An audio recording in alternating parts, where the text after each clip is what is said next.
और जब मैंने उन वीर योद्धा बालकों से उनका नाम पूछा तो उन्होंने बड़े गर्व से कहा, लव कुश। लव कुश? हाँ सुने, रूप में लव कुश, किंतु स्वरूप में जैसे स्वयं साक्षात श्री राम सामने खड़े, दो तन एक मन। घास के तिनके से एक भाग कठोर और तीखा तो दूसरा भाग सरल और कोमल।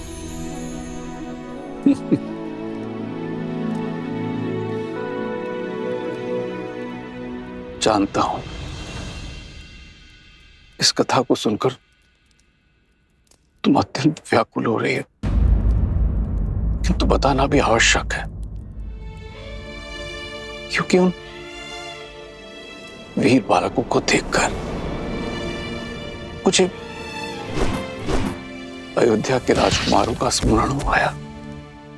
और मुख, क्या उनके मुख पर आपको सीता के मुख की आभा नहीं दिखी? और उसके माथे की रेखाएं भी नहीं दिखी आपको? मैं उनकी माता से मिला, किंतु सीता नहीं थी। और छवि, क्या आपको उनमें सीता की छवि भी नहीं दिखाई दी? 40 वर्षों से मैंने अपनी पुत्री सीता का मुख भी नहीं देखा। अब तो उसकी स्मृति भी विस्मृत होने लगी है। आप विश्राम कीजिए, आप अस्वस्थ, क्या कर रही हैं आप? आप ले चलिए मुझे, मैं क्षण भर में अपनी सीता को पहचान लूंगी। आप ले चलिए मुझे, ले चलिए। तो क्या सीता का पिता इतना अभागा है कि उसकी पुत्री सीता सामने होती है और वो पहचान भी नहीं पाता? मैं वन देवी से मिला हूं। आप कहीं नहीं जाएंगे, आप विश्राम कीजिए, आप अस्वस्थ हैं। अस्वस्थ हूँ? जब से मेरी पुत्री चली गई है, मैं क्षण भर में उसे पहचान लेती। आप उन ऋषि कुमारों को खोजने के लिए 8 दिशाओं में अपने सैनिकों को भेज दीजिए। मैं उन्हें देखते ही उनके अस्तित्व का पता कर लूंगी। आप कुछ कीजिए ना।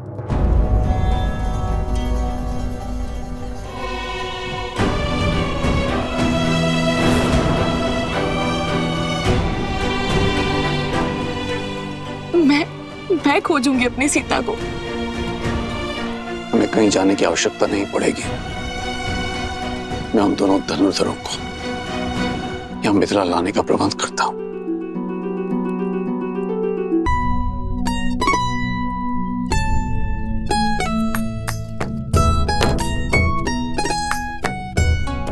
लव भैया, अभी तो स्वच्छ किया था, विशेष तुनीर को लेकर क्यों बैठ गए?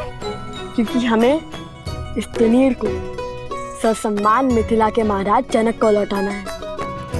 आओ, तुम भी हाथ बटाओ। जब लौटाने जाएंगे तब साफ भी कर लेंगे ना। ऐसे 3 में 3 बार इसे रगड़ते रहे तो घिसकर पतला तार हो जाएगा ये तुनीर। कदाचित लौटाने के लिए कुछ बचे ही ना। अच्छा, तो महाबुद्धिमान कुमार कुश, ये बताओ कि क्या तुम स्नान करने से घिस गए? घिस सकता था, किंतु मैं स्नान करते समय स्वयं को अधिक रगड़ता नहीं। रक्षक कुमार, रक्षक कुमार! कहाँ है? बताओ, अभी मार दूंगा। वो रक्षक कुमार बोल रहे, राक्षस कुमार नहीं। ओहो, ध्यान से सुनो। अगली बार यदि तुमने मुझे राजकुमार या फिर रक्षक कुमार या फिर कुछ भी ऐसा कहा तो मैं गुरुदेव को कहूंगा कि तुम्हें बुद्धि के लिए कोई औषधि दे। क्षमा रक्षक, भूल हो गई। मैं तो एक समाचार देने आया था। अभी अभी कुछ मिथिला के ऋषि आश्रम में आए थे। उन्होंने बताया कि मिथिला में धनुर्विद्या की बहुत बड़ी प्रतियोगिता होने वाली है। मैंने गुरुदेव से कहा कि तुम दोनों जैसे धनुर्धर तो 20 गांव में भी नहीं मिलेंगे। फिर गुरुदेव ने बताया कि तुम दोनों अवश्य उस प्रतियोगिता में भाग लेने जाओगे।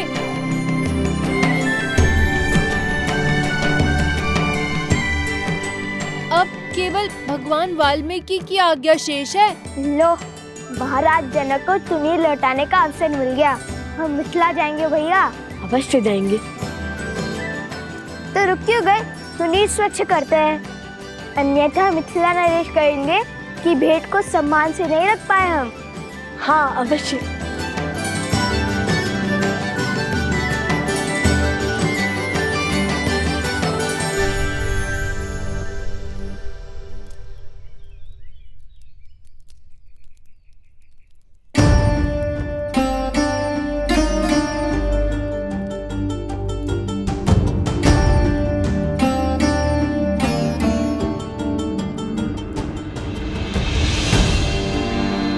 प्रणाम ऋषिवर। कल्याण हो। शब्दों में नमन, किंतु मुख मुद्रा में मनन। वन देवी, सबसे पहले तो मेरा धन्यवाद स्वीकार कीजिए। आपके पुत्रों ने मेरे भाई सोमकर्ण को बचाकर हम पर बड़ा उपकार किया है। अपने मित्र की सहायता करना उनका कर्तव्य था, और फिर लवकुश अपने गुरु भाई को अकेले संकट में कैसे छोड़ सकते थे। अवत्सरा, तुम ऋग्वेद के ज्ञाता हो। शिष्यों को मंदिर में ले जाकर पाठ आरंभ करो, मैं आता हूँ। जो आज्ञा ऋषिवर। चलो। बताइए वन देवी, क्या समस्या है? ऋषिवर, भगवान वाल्मीकि ने मेरे पुत्र को मिथिला जाने का आदेश दिया है। जानता हूँ। तो ऋषिवर, आप ये नहीं जानते कि मेरी माता उन्हें देखते ही पहचान लेगी। जितना मैं उनको जानती हूँ, उससे अधिक वो मुझे पहचानती है। वो मेरे पुत्रों में मेरी छवि अवश्य देख लेंगी। भेद खुलने का भय स्वाभाविक है वन देवी, किंतु आपको जो उचित लगे आप वो कीजिए। शेष सब नीति का निर्णय। जब बीज के अंकुरित होने का समय आता है तो उसे भूमि से बाहर आने से कोई रोक नहीं सकता। ठीक उसी बीज की भांति होते हैं वो गुण जो लवकुश के रक्त में है। शौर्य, विद्या, कुलीनता और धर्म, जो न मिटाने से मिटते हैं और न छुपाने से छुपते हैं। लवकुश को मिथिला जाने दें।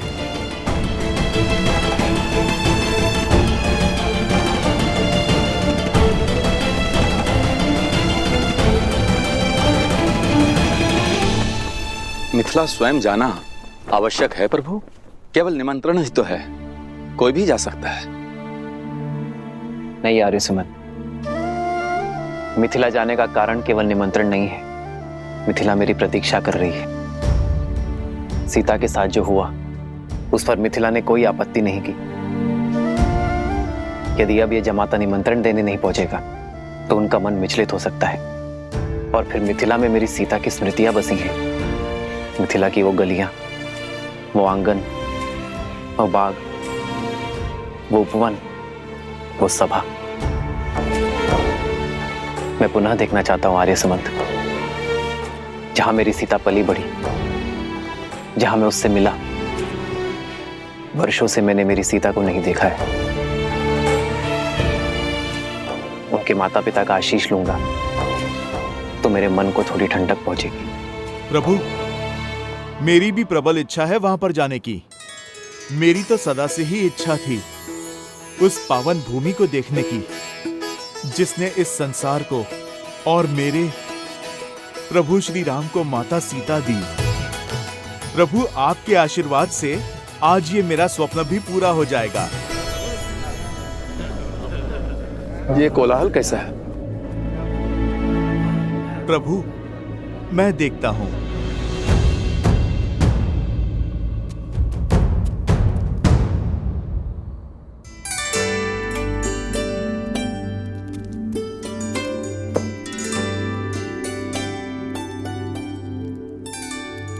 मार्ग इतना भी लंबा नहीं है कुछ। मार्ग तो फल्गु तक का भी इतना लंबा नहीं था, किंतु लंबा हो गया था ना। कहीं सोमकर्ण पुनः लुप्त हो गया तो? जैसे अपने मकरासुर के युद्ध में जो सीखा उसका उपयोग रक्त केतु के जाल से बचने के लिए किया, वैसे मैंने भी सीखा है ढेर सारे भोजन साथ लेकर चलना।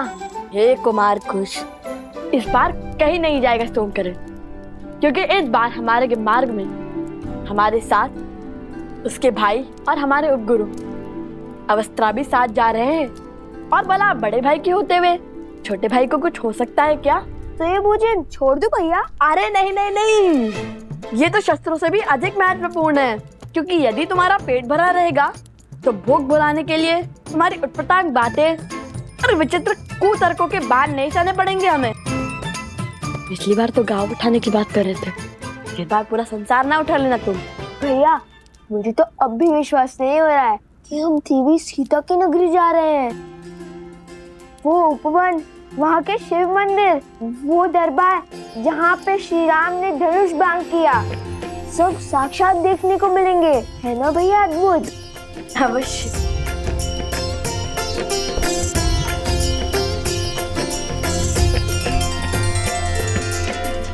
जो आपका कार्य है आप वो कीजिए और नीति को अपना कार्य करने दें।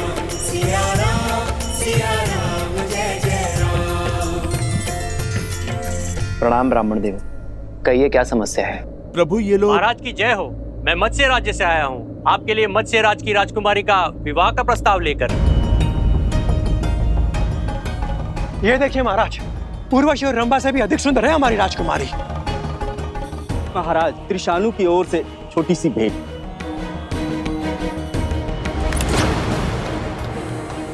हमारे महाराज तो धन के साथ आपको अपने राज्य का चौथा भाग भी देने के लिए सज्ज है श्री राम।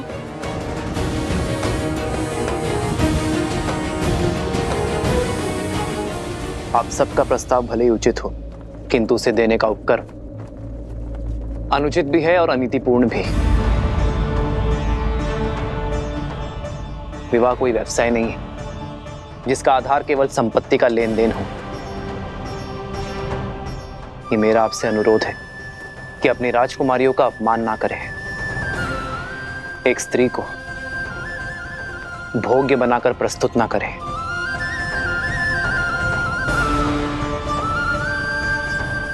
अपना वर चुनने का अधिकार केवल स्त्री का होता है। अपनी राजकुमारियों का स्वयंवर आयोजित कीजिए। यदि मेरे विवाह की इच्छा होगी तो मैं स्वयंवर में भाग लेने अवश्य आऊंगा। धन्य है आप श्री राम, आपके शब्दों ने हमें हमारी भूल का आभास करवाया। आपके आदेश का पालन अवश्य होगा। धन्यवाद। आप सब बड़ी दूर से आए हैं। कुछ दिनों के लिए अयोध्या में विश्राम आदि करके ही लौटिएगा। आज्ञा दे।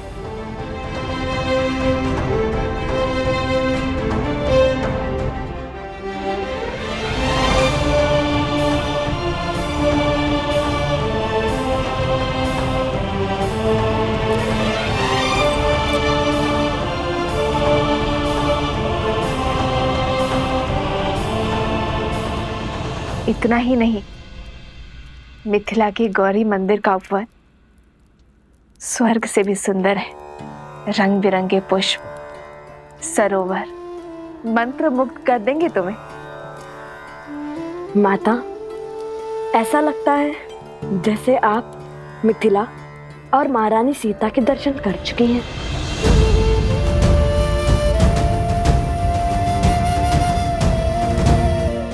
हाँ हाँ, बालपन में गई थी मिथिला, कुमारी सीता को भी देखा था। जानते हो, ज्ञान की नगरी कहलाती है मिथिला। जब हम तुनील लौटाने महाराज जनक से मिलेंगे तब हम उन्हें बताएंगे कि हमारी माता महारानी सीता की सखी थे। महारानी सीता की नगरी देखने के लिए रहा नहीं जा रहा मुझसे तो। एक बात स्मरण रहे, तुम दोनों वहां स्पर्धा में भाग लेने के लिए जा रहे हो, तो बाकी प्रतियोगियों से भिन्न नहीं रहना, क्योंकि यदि उन्हें ज्ञात हुआ कि तुम दोनों मिथिला नरेश को जानते हो तो बातें बनेंगी। तुम दोनों जीत तो जाओगे, किंतु अन्य स्पर्धक मिथिला नरेश पर पक्षपात का लांछन लगाएंगे। तो उचित यही होगा इस स्पर्धा के अंत होने तक तुम दोनों उनकी दृष्टि से ओझल रहना। जी माता। किंतु अंत में तो हमें तो उनसे मिलना ही होगा ना। हम उन्हें कहेंगे कि प्रभु श्री राम और महारानी सीता के नाम पे पत्र लिख दे, जिससे अयोध्या पहुंचाने का कार्य हम करेंगे। और इसी बहाने प्रभु श्री राम और महारानी सीता दोनों के दर्शन पालेंगे। अवश्य, किंतु महारानी सीता को माता सीता कहोगे तो उन्हें अधिक सुख मिलेगा। माता सीता? माता सीता?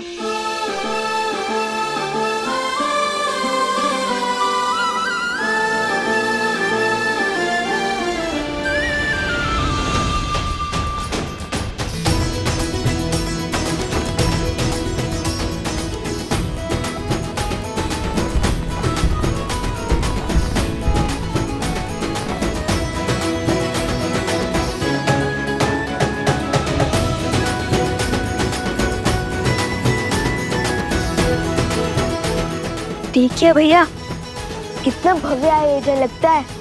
कहाँ से लोग इस प्रतियोगिता में भाग लेने आ रहे हैं। माता ने जैसे बताया था बिल्कुल वैसा ही है मिथिला का प्रवेश द्वार।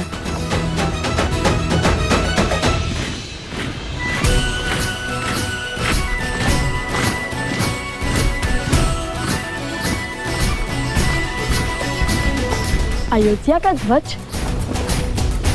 ये क्या अयोध्या की सेना आ रही है? सेना नहीं, ये महाराज के रक्षक हैं। ये तो अयोध्या की सेना की केवल एक टुकड़ी है। अर्थात? वो देखो, महाराज का रथ, उनका छत्र।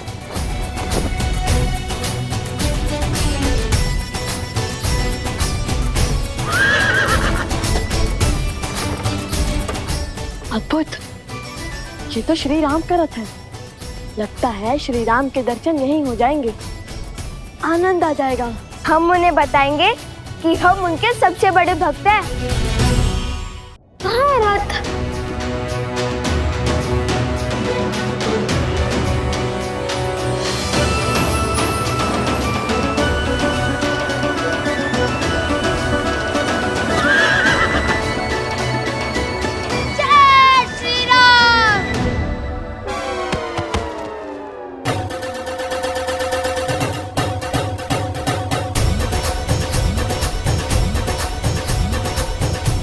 शीघ्र चलिए भैया, लगता है श्री राम के दर्शन हो ही जाएंगे। अवश्य।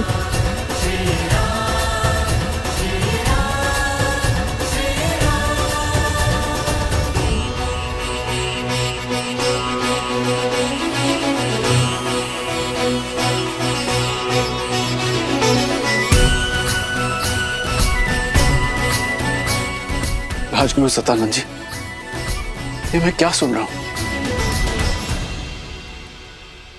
क्या ये सत्य है कि श्री राम जी स्वयं मिथिला पधार है? 100% महाराज, ये रक्षक टुकड़ी अयोध्या नरेश महाराज श्री राम की है, जो सदैव महाराज की यात्रा के साथ ही होती है। और मुझे ऐसा प्रतीत हो रहा है कि ये आपको अश्वमेध यज्ञ हेतु आमंत्रित करने आ रहे हैं।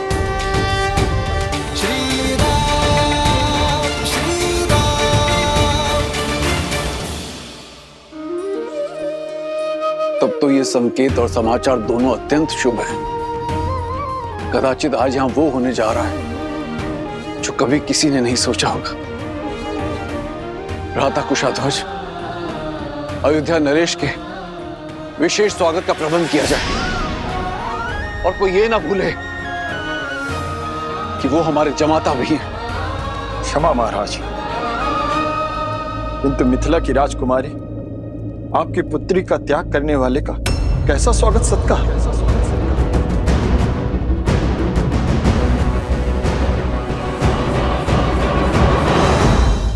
ये आप क्या कह रहे हैं भ्राता कुशाध्वज? क्षमा महाराज, किंतु सत्य ही तो कह रहे हैं मेरे पति। और मुझे पूर्ण विश्वास है कि महारानी सुनैना वो भी राम के आगमन से खुश नहीं होंगी। जिस व्यक्ति ने हमारी पुत्री का त्याग कर दिया अपनी प्रजा के मनोहार के लिए, ऐसे व्यक्ति को जमाता का सत्कार क्यों मिलना चाहिए महाराज?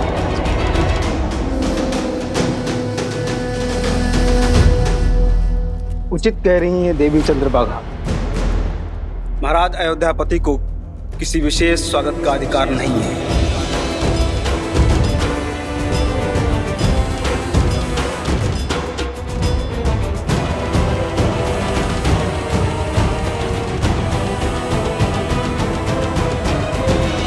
सीता ने मुझे एक पत्र लिखा था जिसमें उसने स्पष्ट रूप से अयोध्यापति को निर्दोष कहा था, क्योंकि तब वो अयोध्या में थी। उस पत्र का कोई मूल नहीं महाराज। मूल है तो हमारे दुख का, जो सीता के विरह के कारण हमें मिला।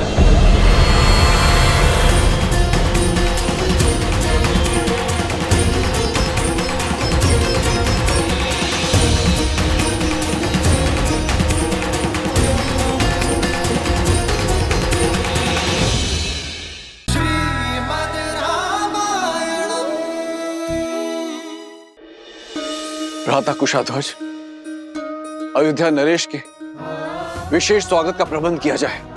क्षमा महाराज, आपकी पुत्री का त्याग करने वाले का कैसा स्वागत सत्कार, कैसा स्वागत सत्कार। सीता ने मुझे एक पत्र लिखा था जिसमें उसने स्पष्ट रूप से अयोध्यापति को निर्दोष कहा था, क्योंकि तब वो अयोध्या में थी। उस पत्र का कोई मूल नहीं महाराज। मूल है तो हमारे दुख का, जो सीता के विरह के कारण हमें मिला।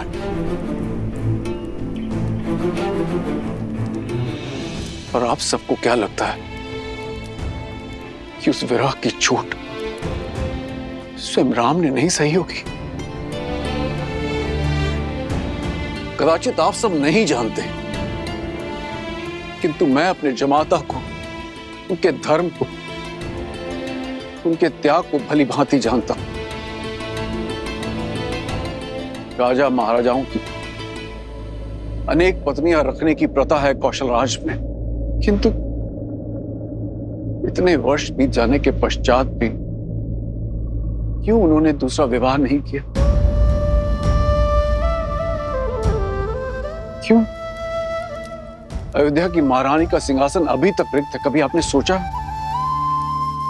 क्योंकि राम कोई साधारण व्यक्ति नहीं है। आज नहीं तो कल उनके इस निर्णय का कारण भी हम सब जान जाएंगे, किंतु इस समय सर्वप्रथम हमें उनके स्वागत की तैयारियां करनी चाहिए।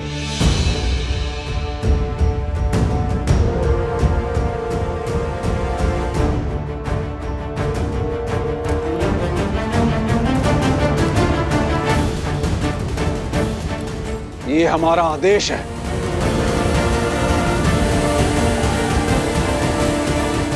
जो आज्ञा।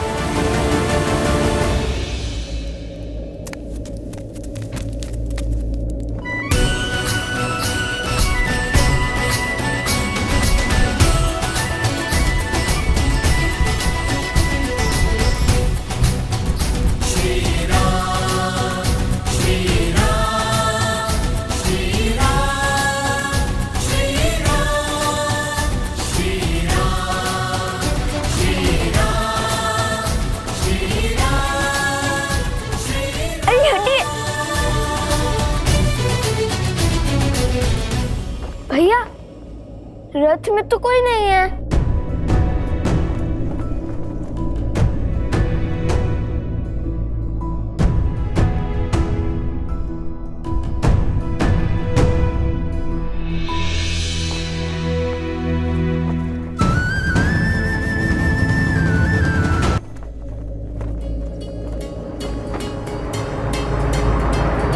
मिथिला नरेश की जय हो। मैं जानता हूं महाराज, आप श्री राम की बाट जो रहे थे, किंतु प्रभु की इच्छा कुछ और थी। वो शीघ्र ही यहाँ उपस्थित होंगे, किंतु अन्य मार्ग से। अरे वो देखो, महाराज जनक श्री राम अवश्य ही उनके साथ होंगे।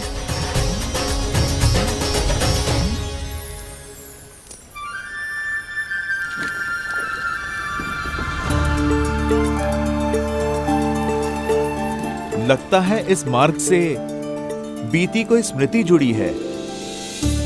हाँ हनुमान, ये वही मार्ग है जहां से गुरु विश्वामित्र हमें अयोध्या से मिथिला लेकर आए थे।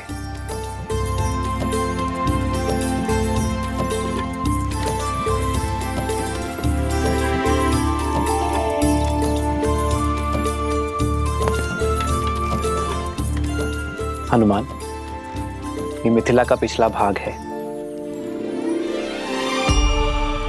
सदा धीर रहने वाले प्रभु तनिक अधीर लगते हैं। हो भी क्यों ना, कहीं जाकर किसी को धन्यवाद जो कहना है। यदि प्रवेश द्वार से आते तो नियम और स्वागत के बंधन विलंब कर देते हैं। मैं मिथिला में सर्वप्रथम किसी और के दर्शन का अभिलाषी। ऐसा कौन सा स्थान है जहां जाने के लिए आप इतने आतुर हैं?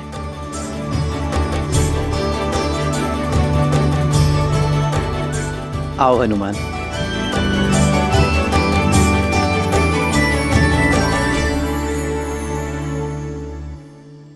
ये रहा महाराज जनक का प्रवास।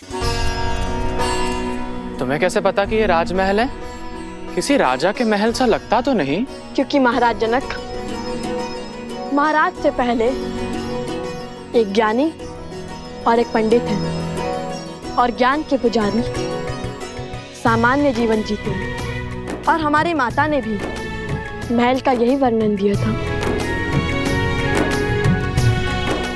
लव और कुश को मिथिला ले जाओ। सारी मिथिला के सामने कहना कि वन देवी ही सीता है।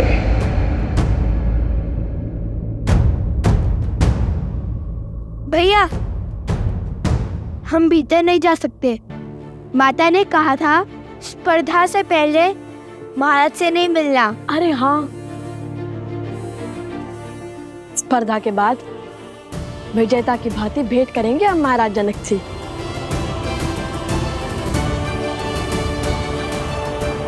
चलिए।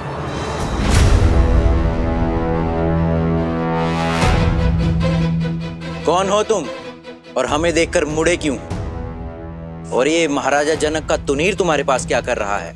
महाराज जनक ने हमें स्वयं दिया था जब हम राक्षसों से युद्ध कर रहे थे, और इसे ही तो लौटाने हम मिथिला आए हैं। मूर्ख समझते हो? अवश्य ही ये तुनीर तुमने चुराया है।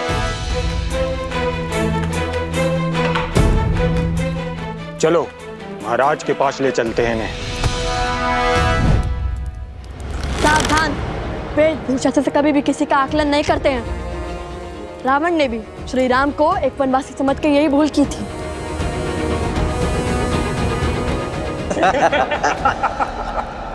भैया, माता का आदेश भूल गए? अब तुम्हें ज्ञात होगा कि माटी में स्नान किसे कहते हैं।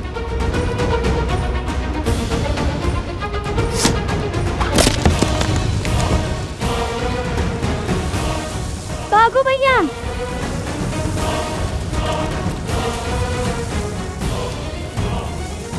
पकड़ो उन्हें।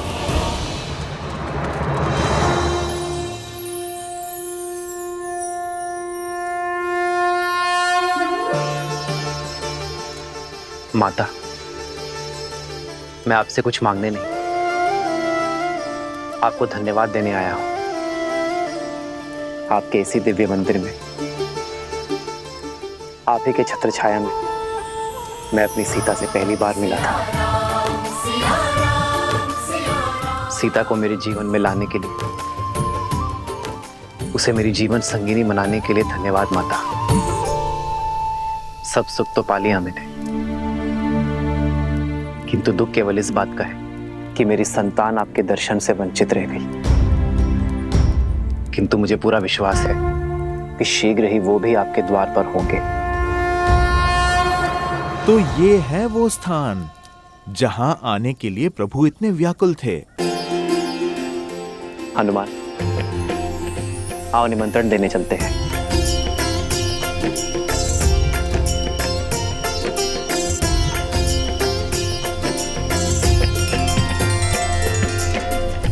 भैया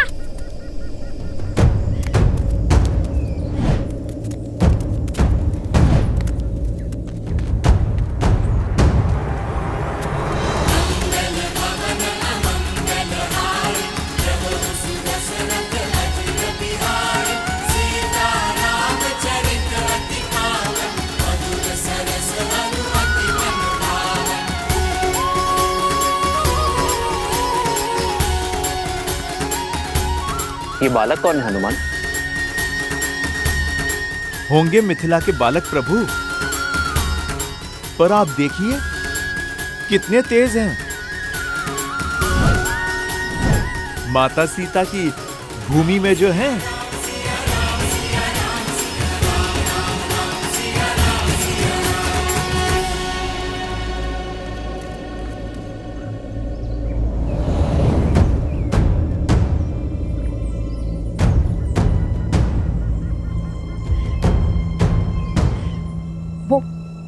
वो छिद्र बहुत ही छोटा है, हम उसके भीतर जाते हैं। वहां सैनिक प्रवेश नहीं कर सकते। चलो। कुछ जल्दी आओ। आजा। उनमें से एक वो रहा तुनीर चोर, पकड़ो उसे।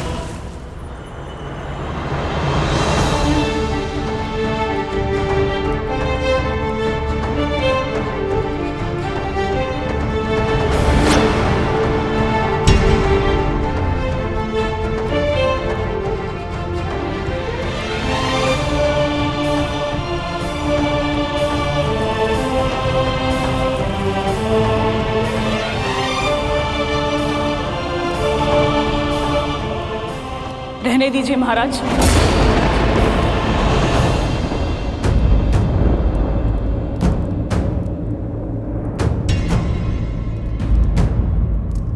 लज्जित ना कीजिए।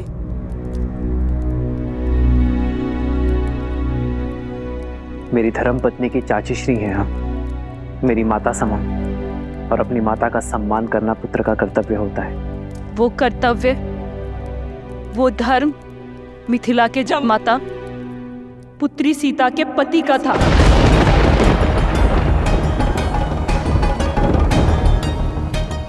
परंतु आज यहाँ अयोध्यापति खड़े हैं। वो अयोध्यापति जिन्होंने धर्म की स्थापना के लिए मेरी पुत्री सीता का त्याग कर दिया। बस चंद्रभागा, बस कर।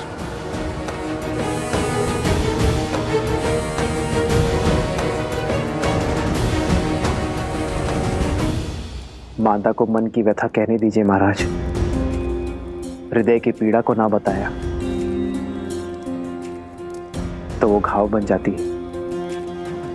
कितने महान है ना आप। फिर से यहाँ महानता जताने का अवसर खोया नहीं आपने। हर दिशा में आपका गुणगान गूंजता है।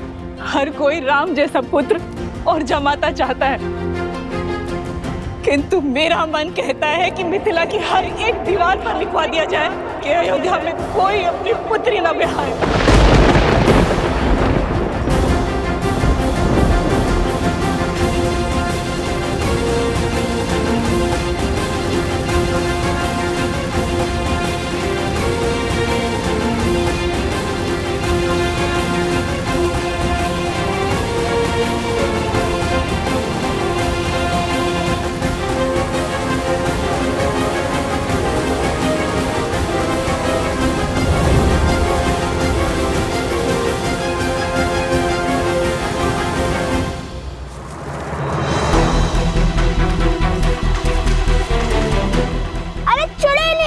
हे प्रभु, ये तो हमें रस्सी की भांति खींच रहे हैं। महादेव!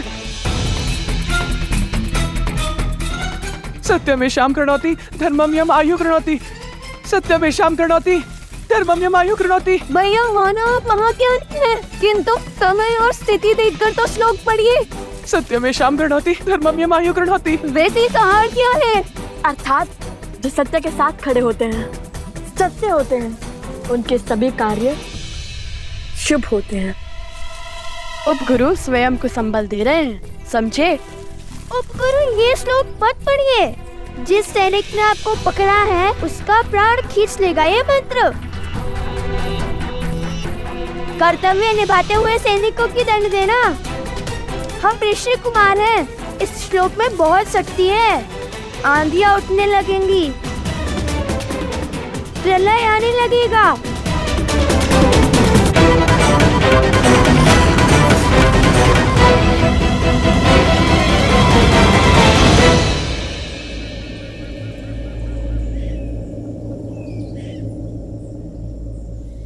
भैया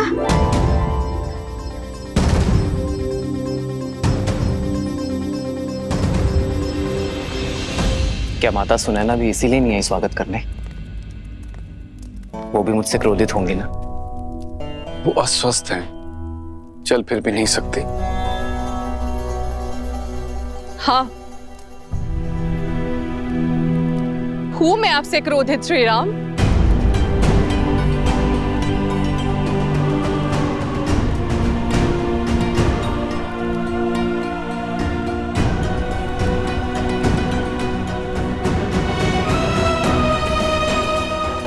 सुनैना,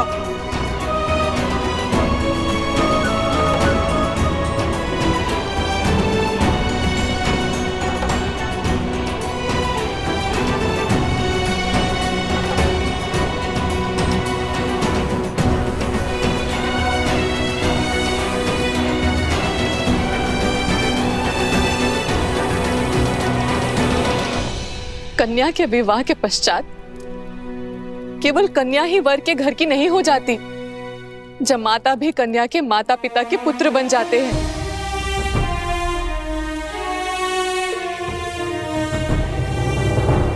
मैं जानती हूँ कि धर्म स्थापना के पद पर निकले पथिक को घर परिवार की सुध नहीं होती, किंतु इतने वर्षों में अब एक बार तो हमारे द्वार पर आते राम।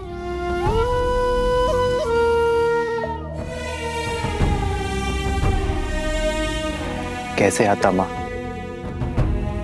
कहां से लाता इतना साहस? अपना मुख दिखाने की शक्ति कहां से लाता मैं माँ? किंतु आपकी स्थिति का तनिक भी भान होता ना मुझे, तो मैं शीघ्र अतिशीघ्र यहाँ आ जाता। और कोई बहाना है आपके पास?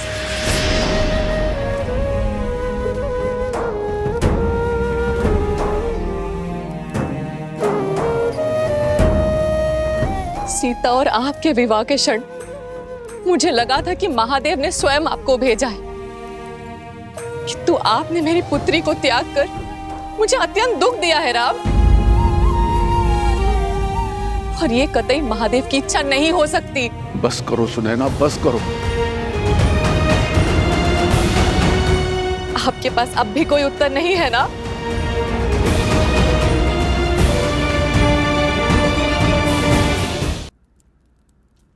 कभी कभी उत्तरदायित्व के बोझ तले उत्तर दब जाते हैं माँ।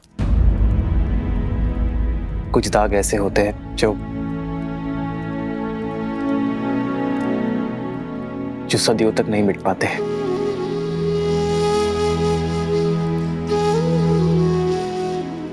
मैं यहाँ कुछ बोलने नहीं, केवल सुनने आया हूं माँ।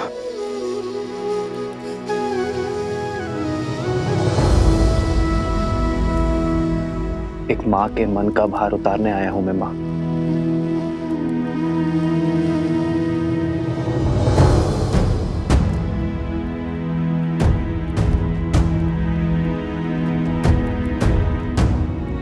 ग्लानि और पीड़ा आपके नेत्रों में है राम।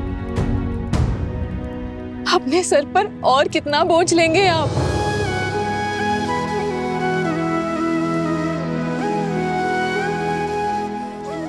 धन्य है आप जो स्वयं के पक्ष में आपको किसी प्रमाण की आवश्यकता नहीं है।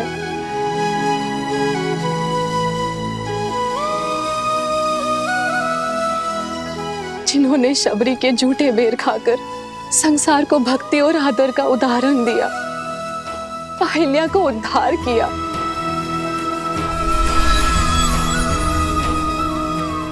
ताड़का को मोक्ष दिया,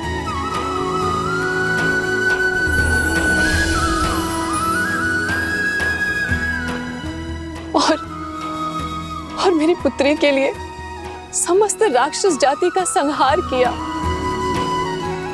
यदि वो मेरे द्वार पर आए और उनके आगमन पर मैंने आरती से उनका स्वागत नहीं किया, तो इस संसार में मुझसे बड़ी अभागन कोई नहीं होगी।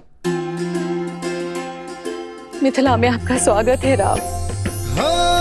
मंगल भवन मंगल हारी, द्रवहु सुदशरथ अजर बिहारी।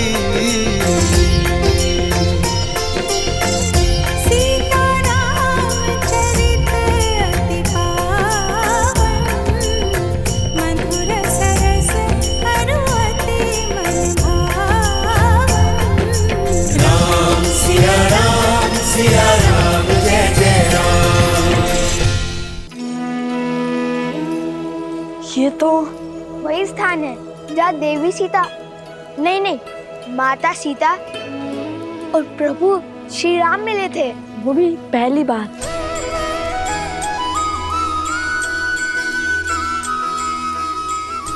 हे माता गौरी, हमें एक बार, केवल एक बार माता सीता और प्रभु श्री राम के दर्शन करवा दीजिए। ये हमारी विनती है।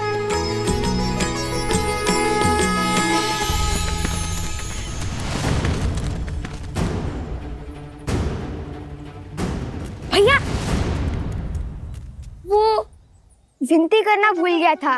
वो माता कहती है ना, नम्र शब्द के साथ स्वच्छ मन से जो मांगो मिलता है। तुम ना, चलो अब।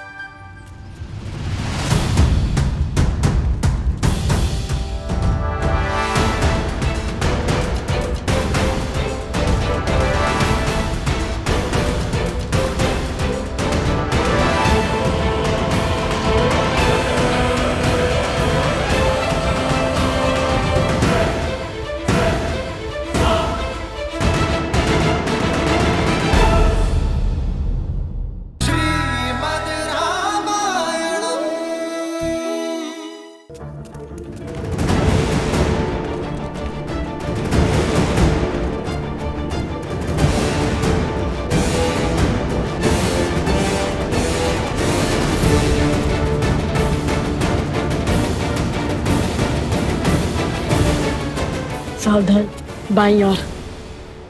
अरे प्रभु श्री राम,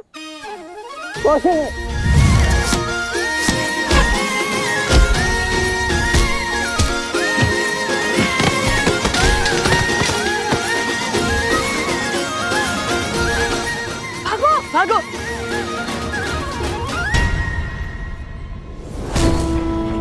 बल और बुद्धि दोनों के धनी हैं। पर बेचारे कितने दुखी होंगे जब अपने आराध्य श्री राम का सत्य जानेंगे। सिया राम की कहानी दर्द से भरी प्रेम कहानी।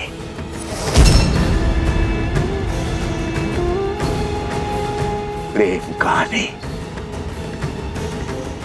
त्राहिमाम, त्राहिमाम। धन्य हो गया मैं महाराज जनक, जहाँ साक्षात भूमिजा माता अवृत थीं। उनकी धूल इस माथे पर लगाने का सौभाग्य मिला। तर गया महाराज ये हनुमान।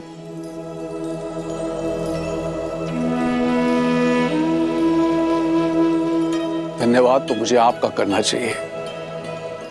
आपने दुख के भवन में डूबी मेरी सीता को तब संभाला था जब आस का हर दिया बुझने जा रहा था। भक्त से पुत्र बन गए आप उसके। ये तो प्रभु की लीला का फल है महाराज। इनकी भक्ति ने एक मरकट को महावीर और माता के प्रेम ने पुत्र बना दिया। मैंने सुना है अयोध्या में अश्वमेध यज्ञ का आयोजन होने जा रहा है। ये राज्य वृद्धि का उचित मार्ग है। उद्देश्य राज्य की नहीं, धर्म और मर्यादा की वृद्धि है महाराज। वो मर्यादा जो जीवन के हर क्षेत्र, हर पड़ाव में चाहिए, फिर चाहे वो बलिदान हो या भोग विलास।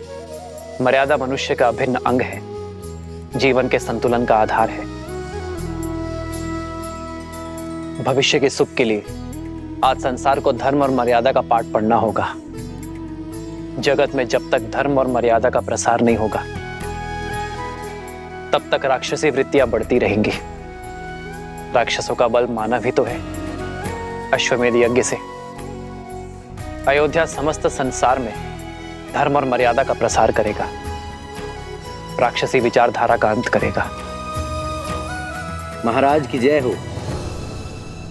कहो कुशध्वज। सैनिक। महाराज, 4 बालक ऋषि कुमार का भेष धरकर नगर में घूम रहे थे तो वो चोर। ये आपका तुनीर चुराकर भाग रहे थे। आपका तुनीर तो मिल गया है, शीघ्र ही सैनिक उन्हें भी खोज लाएंगे। ये कैसा अनर्थ कर दिया तुमने कुशध्वज। बालक चोर नहीं है, वीर है वो। ये तुनीर मैंने स्वयं उन्हें अपने हाथों से दिया है।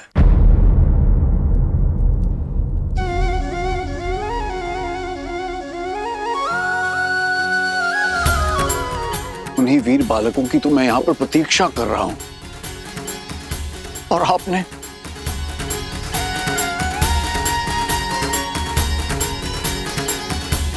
अपने सैनिक लेकर जाइए और उन बालकों को खोजकर सम्मान पूर्वक मेरे पास लेकर आइए। जो आज्ञा महाराज।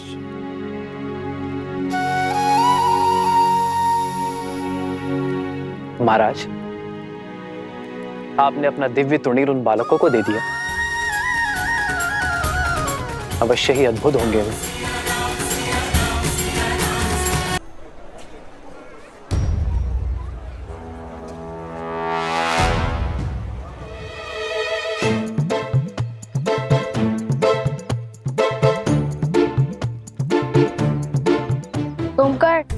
सोमकर, हाँ, हमारे स्पर्धा जीतने तक इससे काम चलाओ।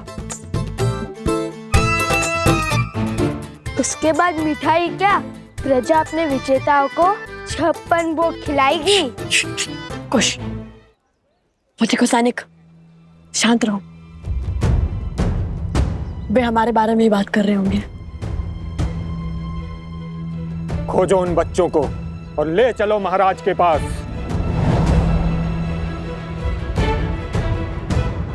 भैया, कहा था ना, तुनीर इतना साफ मत कीजिए। यदि मलिन होता तो किसी को कुछ पता नहीं चलता। अब क्या करें? लगता है पूरी सेना हमारे पीछे पड़ गई है। अब तक श्री राम से तो मिल ही लेते हम। अब ना स्पर्धा में भाग लिए बिना लौट सकते हैं, ना माता सीता श्री राम नाम के परिचय पत्र लिखवाए बिना।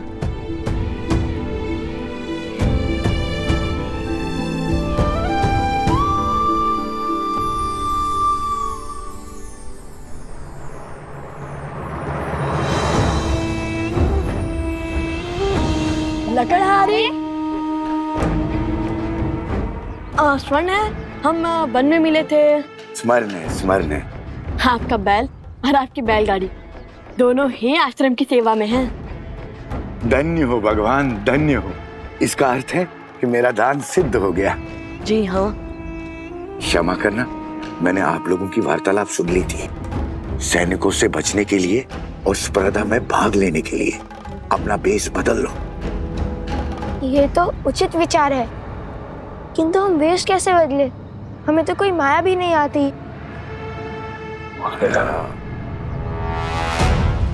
अरे देखो, वो रहे, पकड़ो उन्हें। भागो।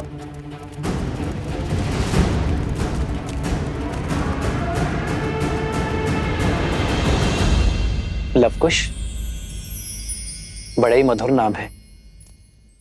और अद्भुत प्रतिभा के धनी जान पड़ते हैं ये बालक। आपके सैनिक तक उन्हें पकड़ नहीं पाए। केवल प्रतिभाशाली ही नहीं राम, उनके मुख पर दिव्यता के दर्शन किए हैं मैंने, और उस दिव्यता ने मेरा मन मोह लिया। कोई साधारण ऋषि कुमार नहीं है, बल्कि साधु और शासक का अनूठा संगम है। हर माता अपनी संतान को ऐसे संस्कार नहीं दे सकती, और वो भी तब जब सर पर पिता की छाया न, तब तो ये कार्य और भी अधिक कठिन हो जाता है। जानते हैं, जब मैंने उनसे उनके पिता का परिचय मांगा तो उन्होंने क्या उत्तर दिया? उन्होंने कहा कि उनकी माता ही उनके पिता हैं। बस ऐसे ही नाती की आशा में अपना जीवन और अपना शासन टिकाए बैठा। कहीं उनकी माता?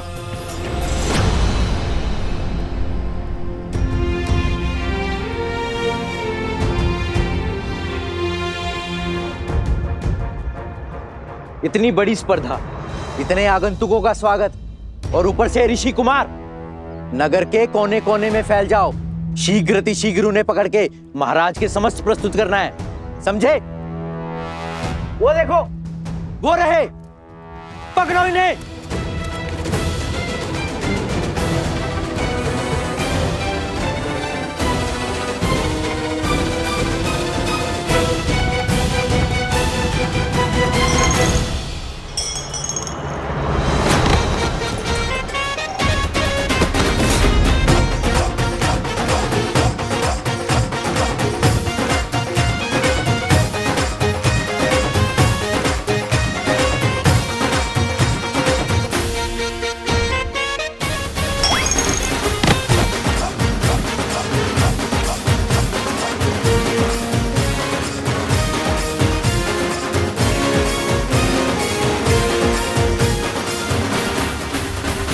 नहीं हनुमान, मैंने उनकी माता वन देवी के दर्शन किए हैं, किंतु सुनैना को ऐसा लग रहा है जैसे मैंने उन बालकों को पहचानने में कोई भूल की है, और वो उन्हें देखते ही क्षण भर में उन्हें पहचान जाएगी कि वो सीता के पुत्र हैं या नहीं।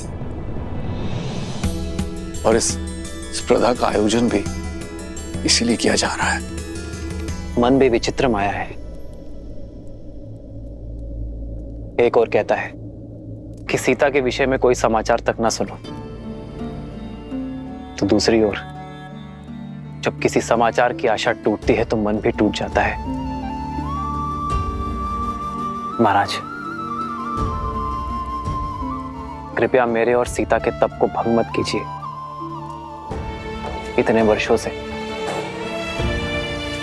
सीता से भिन्न रहकर जो मैंने पाया है, उसकी मर्यादा मत छीनिए महाराज। राजन, अपने पद की सीमा लांघकर कुछ कहना चाहता हूं। इस स्थिति में अब आप दूसरा विवाह कर लीजिए। आने वाली नववधू को महाराज जनक और महारानी सुनैना अपनी पुत्री की भांति प्रेम मान सम्मान देंगे। कोई आपके विरुद्ध अपवाद नहीं करेगा। अश्वमेध यज्ञ के लिए निमंत्रण देने आया था गुरुवर, और अश्वमेध यज्ञ सपत्नी ही किया जाता है। जब आप अयोध्या पधारिएगा तो स्वयं मेरी पत्नी को देखिएगा।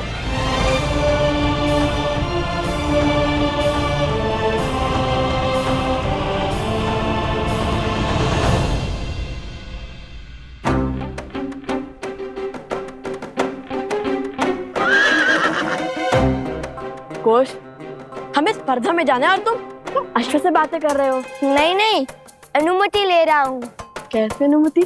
इस पर सवार होकर सीधे स्पर्धा में जाने की। कौन है? कौन है वहां?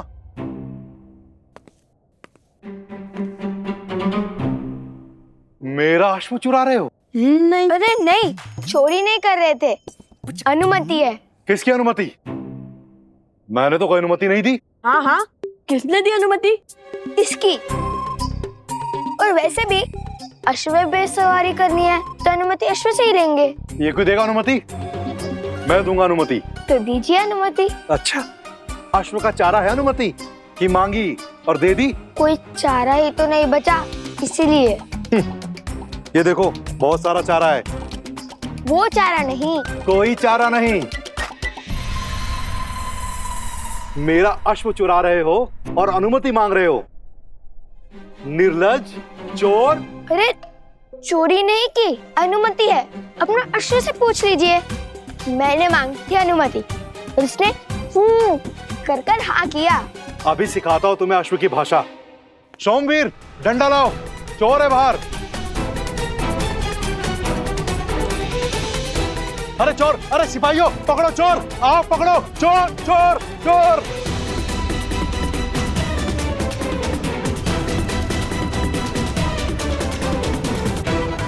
चोर, चोर, चोर, चोर, चोर, चोर। अश्वमेध की आहुति तो सपत्नी दी जाती है, अर्थात अब दूसरे विवाह के लिए सज है। अद्भुत श्री राम, अद्भुत।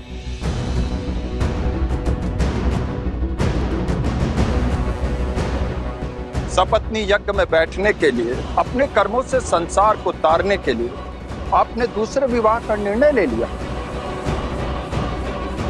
पर मैं आपका अपमान नहीं करना चाहता। मैं बस ये सूचित करने आया हूं कि स्पर्धा की तैयारी संपूर्ण हो चुकी है।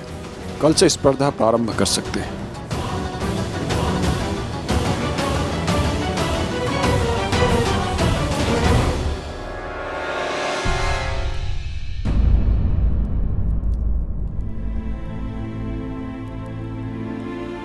क्षमा चाहता हूं श्री राम।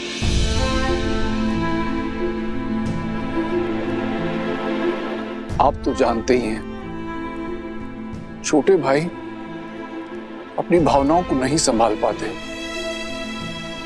आशा करता हूं कि आप इस अपमान को अपने मन से नहीं लगाएंगे। नहीं महाराज, मुझे उनके नेत्रों में, उनके शब्दों में अपमान नहीं, अपनी भतीजी की पीड़ा का दुख दिखा। उनका भाव समझता हूं मैं महाराज। मैं तो भाव विभोर हूं। ये देखकर कि सीता से कितना प्रेम करते हैं वो, उन्होंने मेरा अपमान नहीं किया है महाराज, केवल अपनी मन की पीड़ा को व्यक्त किया है। धन्य हैं आप श्री राम, धन्य है। वर्षों बाद मिथिला पधारे हैं, हमें आतिथ्य का अवसर दीजिए। आपसे एक विनती है, धनुर्धरों की जो प्रतिस्पर्धा होने जा रही है उसे देखकर ही प्रस्थान करें। श्री राम जैसे धनुर्धर सामने देखकर तो उससे प्रतियोगियों का मनोबल बढ़ेगा। अवश्य महाराज, उन वीर बालकों को मैं देखना चाहूंगा जिन्हें आपने अपना दिव्य तुनीर दे दिया।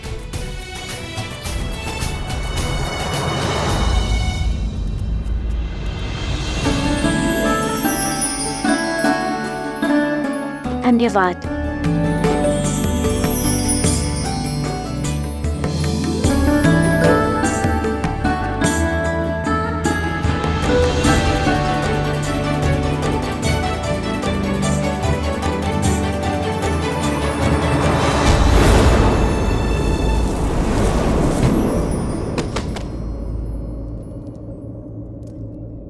ये क्या? वरमाला के लिए फूल लिए थे, सारे बिखेर दिए।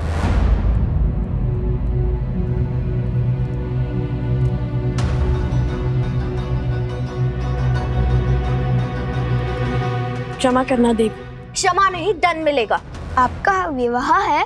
नहीं तो वरमाला बनानी थी। किसके लिए? मेरे लिए। आपका विवाह नहीं तो फिर वरमाला क्यों? चोर, चोर, चोर चोर चोर।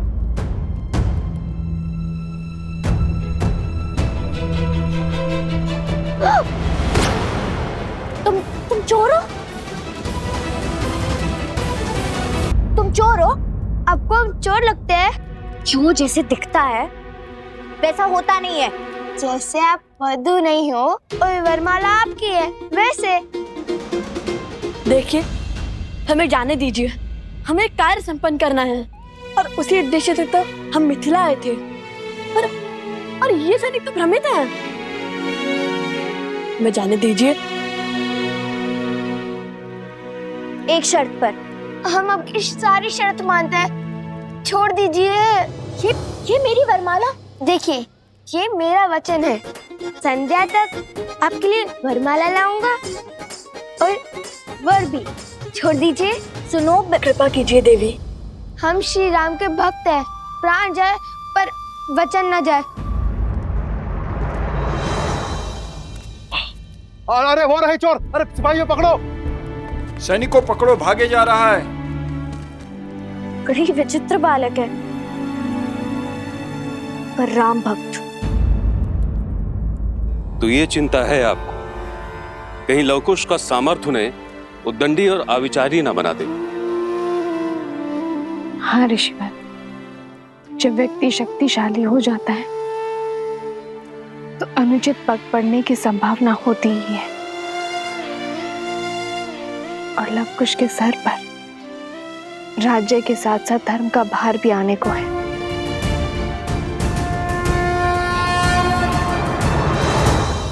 अपने पुत्रों पर विश्वास रखिए वन देवी, क्योंकि उन्हें शिक्षा स्वयं भगवान वाल्मीकि से मिली है। रही बात उद्दंडता की, तो ये आयु का दोष है जो धीरे धीरे गंभीरता में बदल जाएगी। गृहस्थ जीवन की गंभीरता धारण करने से पहले ये आवश्यक है कि मनुष्य थोड़ा विनोद और उद्दंडता का परिचय प्राप्त कर ले। विनोद का ये परिचय और अभ्यास ही कठिन से कठिन परिस्थिति में मन को स्वस्थ रखता है। और मुझे पूर्ण विश्वास है कि अयोध्या का भार संभालने का समय आने तक आपके पुत्र योग्य होंगे।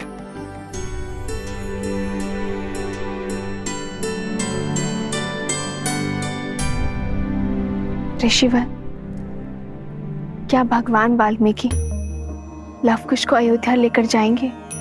यदि उन्हें स्वयं लवकुश को ले जाना होता और केवल राम परिवार को एक करना होता, तो इतने वर्षों तक आपको वनवास का दंश क्यों भोगने देते?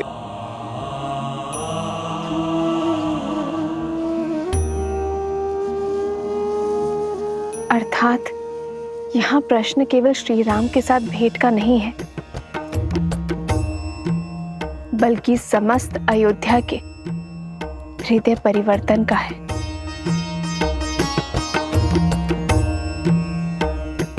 भगवान वाल्मीकि और उनकी शिक्षा पर विश्वास रखिए। वो लवकुश को बिना उचित ज्ञान दिए अयोध्या नहीं भेजेंगे। और अभी उचित ज्ञान प्राप्त करने का मार्ग है लवकुश का मिथिला प्रवास।